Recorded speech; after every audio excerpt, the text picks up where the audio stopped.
Hey, how's it going? It's Ollie here. I wanted to make a quick video about competition.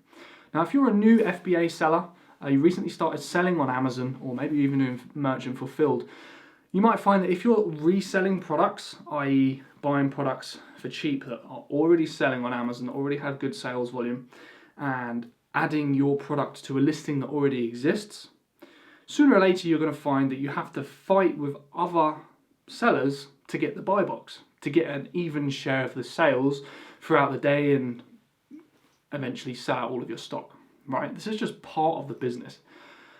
Now, very early on, I think what you'll find is a lot of sellers actually really are keen to sell out their stock as quickly as possible. And in order to get the buy box, it can be really tempting to do things like undercut the current seller's price by a load, just to snag that buy box and get a snatch of those sales. I want to make a quick video just to explain to you that that's probably not the best thing to do. And here's why.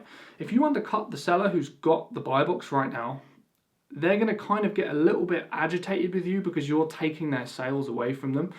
And what you'll find is they usually backlash by undercutting you again, right? And this always happens with new sellers who are, have got a very small amount of products in their inventory. And they want to sell them as quickly as possible to get the money back out to reinvest in new stock.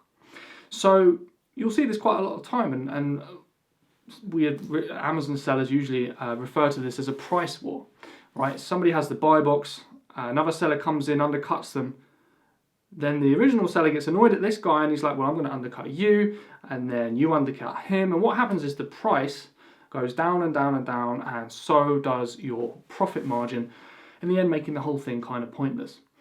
What I think you should do instead of undercutting the guy who's got the buy box right now, simply match his price. If he's selling the thing for $29.99 and you want to make sales as well, and you've sourced a product for, say, $15 or £15, depending on where you're selling, instead of coming in at $26.99 and undercutting him, match his price, $29.99.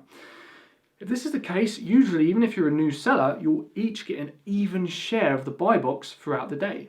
You'll both be able to get the same number of sales, the same amount of profit. If he's quite a mature seller, he'll probably stick to his price point as well. And yes, you might be taking a few of the sales that listing is getting each day, so he might get a few less sales. But the point here is you'll both be able to share the same amount of profit.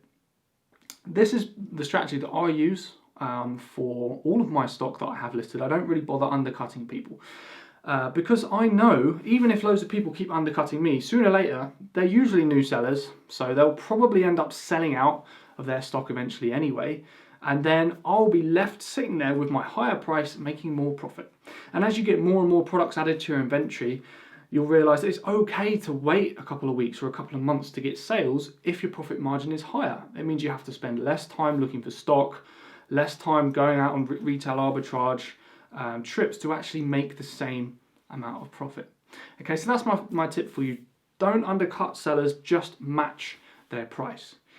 Now, you might be thinking, well, sometimes I have to undercut. And there actually is one instance where it is totally cool to undercut another seller and price lower. That's if you believe the buy box price right now that any product is being sold for is way too high.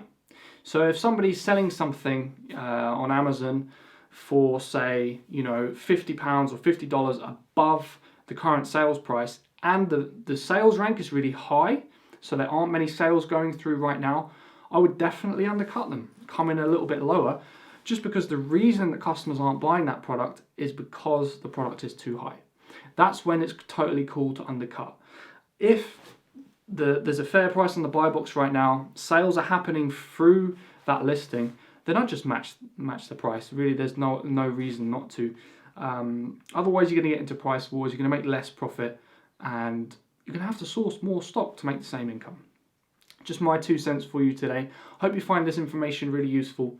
To be honest with you, even if you do undercut prices, it doesn't matter too much, but I think you might find this useful if you just want to make a little bit higher profit margins in your business and not have to constantly manage all of your inventory every day to make sure you're winning the price war. Have an awesome day. Whatever you do, keep believing. Take care.